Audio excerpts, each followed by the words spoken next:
What's going on, guys? It's your boy Brad back with another video. What I wanted to do in this video, I've been getting tons and tons of requests for this, and since we got the new semester coming up, a lot of new students out there watching this channel just starting nursing school decided to finally go ahead and do it. This is going to be the ultimate guide for how to study in nursing school. It's been highly requested. I'm doing it.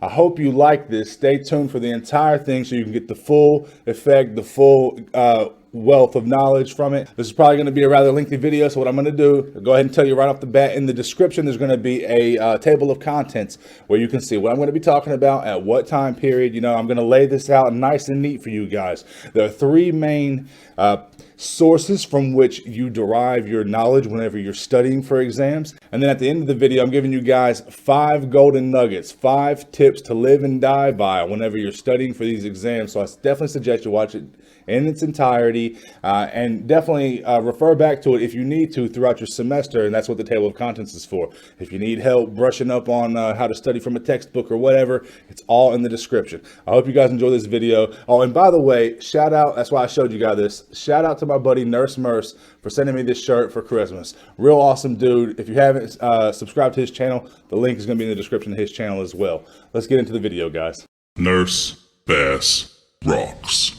So the first source that you would be getting your information from whenever you're studying would be the PowerPoints and the handouts. These are extremely important because this is the information, the materials that your nursing instructors want you to have, or else they wouldn't waste their time constructing the PowerPoints or coming up with the handouts and giving them to you guys. These are definitely of the utmost importance and where you want to put the majority of your attention into whenever you're studying for these exams. So if your instructor gives you PowerPoints, you definitely want to live and die by those. You want that to be your main source of study material. Okay, so front to back, every PowerPoint, you want to study that information and drill it into your head. It's very important because, like I said, this is something that they've made themselves and they wouldn't waste time doing it if it wasn't important.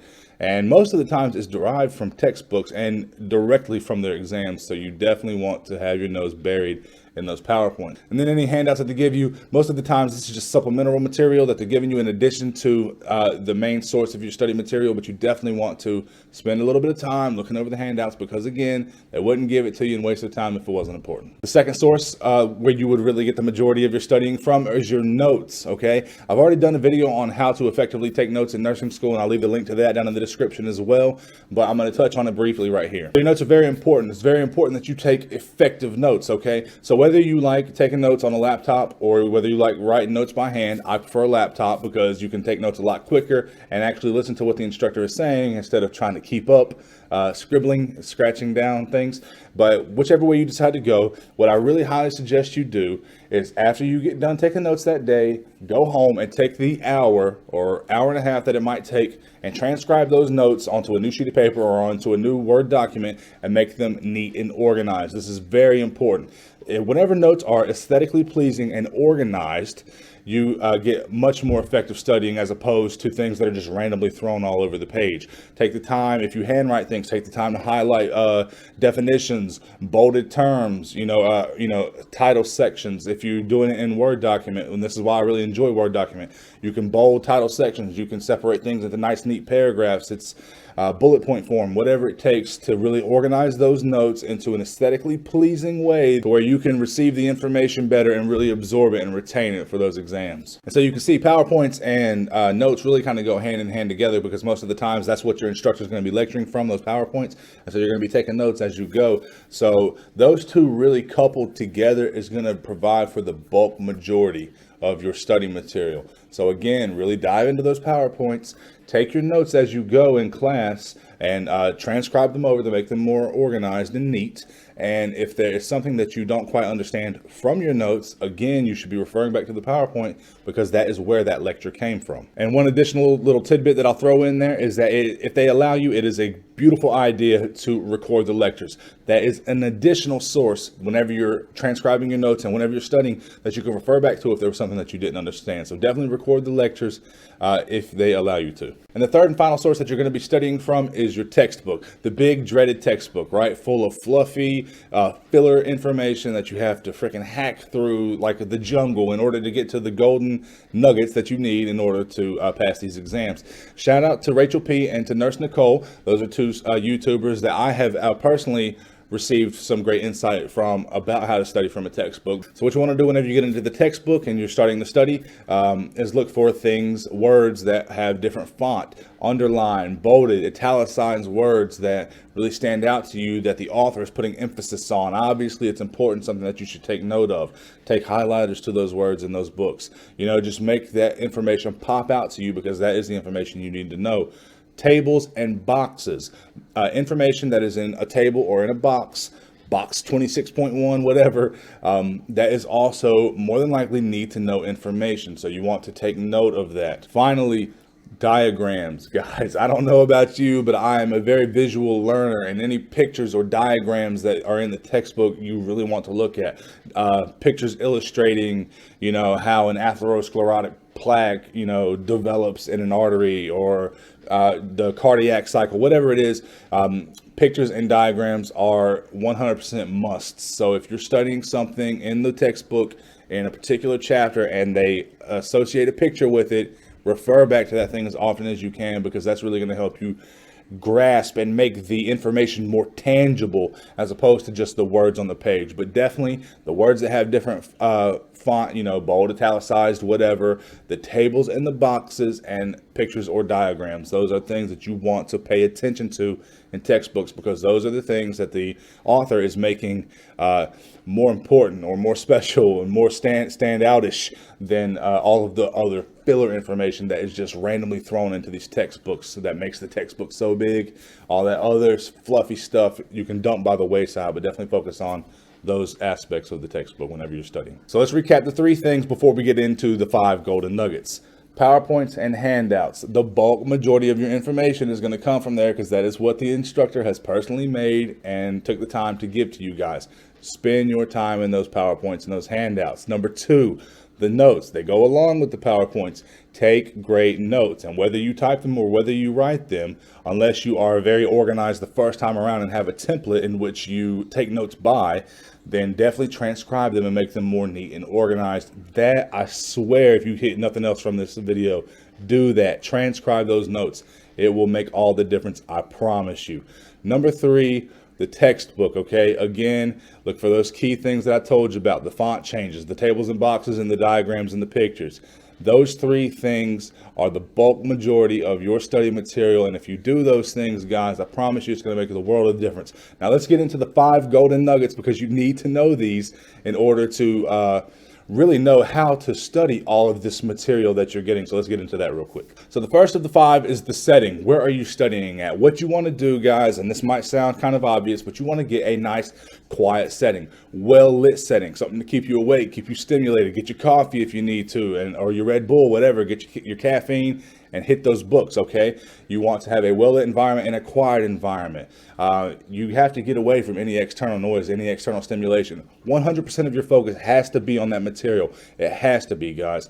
So if that means going to a library, getting away from your house, getting away from the kids and the dogs and whatever, you have to do that. You have to get away and get to a quiet environment. What I like to do is, wherever I'm at studying, I like to listen to music, but I don't listen to music with words. I listen to instrumentals. That is something that I like to do, and I put it on a really low level so that it's not super loud. It's just there to drown out any external noise. Like, I could be in a really quiet room, but maybe the ticking of the clock hand on my watch, maybe the dog's off in the distance outside barking, or a lawnmower or something. A little bit of music, real low level, just to drown out any external noise. It's 100% a must to be in a quiet environment.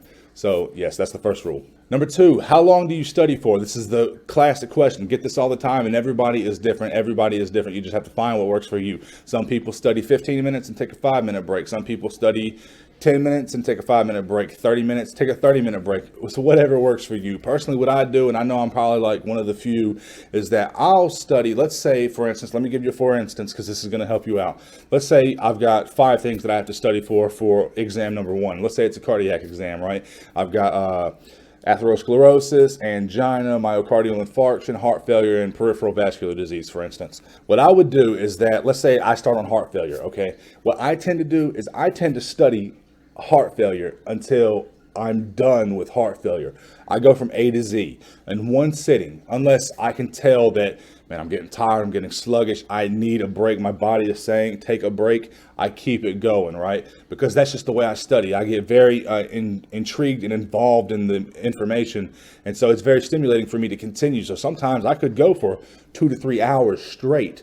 And then after I'm done with heart failure or whatever the topic is, I'll take a good 30 minutes to an hour, right? Get a real good break, sit down, play some video games, watch an episode of something, get some lunch, just to reset my mind. And if I decide that I'm going to continue studying and move on to the next topic, then I'll do so. I'll resume my studying.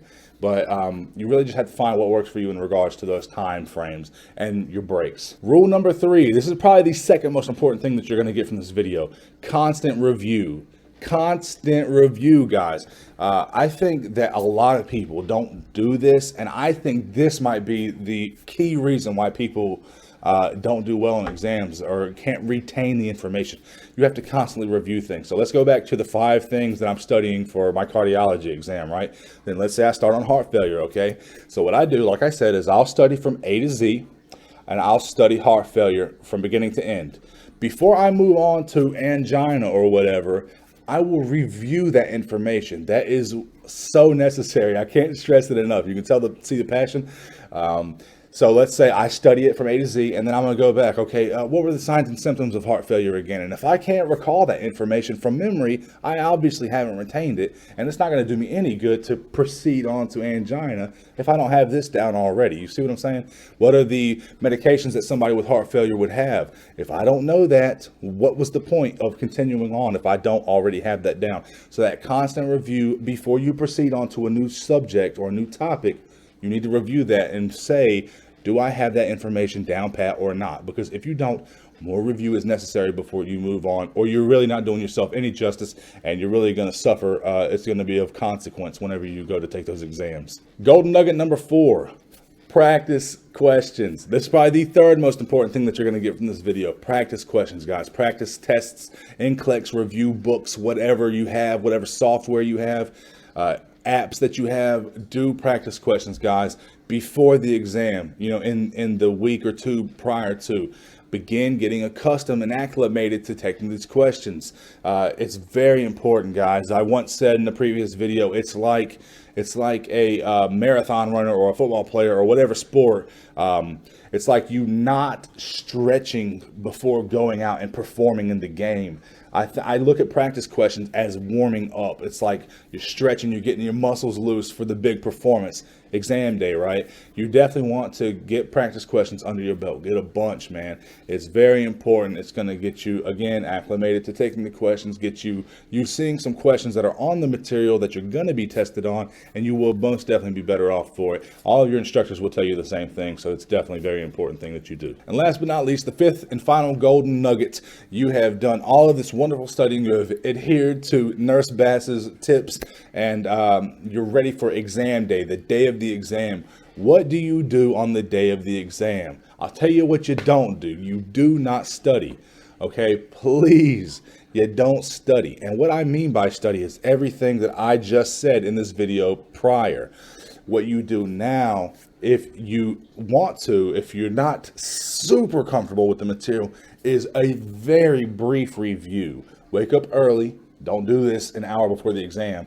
If you need to, wake up early and do a brief review. Briefly skim over your notes. Skim over those PowerPoints briefly. Look in the textbook and the handouts that you've highlighted. Okay? Just briefly look over things. Don't be sitting there cramming and listening to lectures and stuff, on the exam day. That's terrible. That's detrimental to your success. But if you need to, on the day of the exam, just do some nice review. But get you some sleep the night before the day of the exam.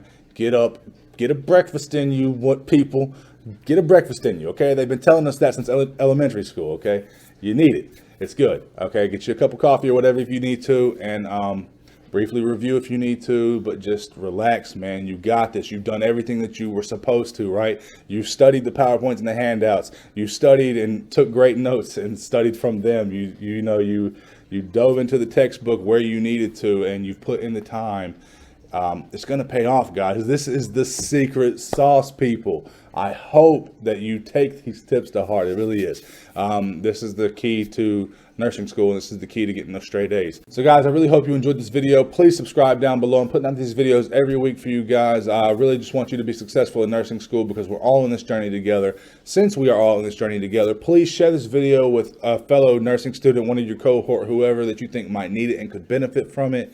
I really do feel like this is the secret sauce to success on exams in regards to studying. I hope you guys enjoyed the video. Be sure again to refer to the description for the table of contents, Nurse Immerse's channel, my how to take notes video, if you want some further information on this.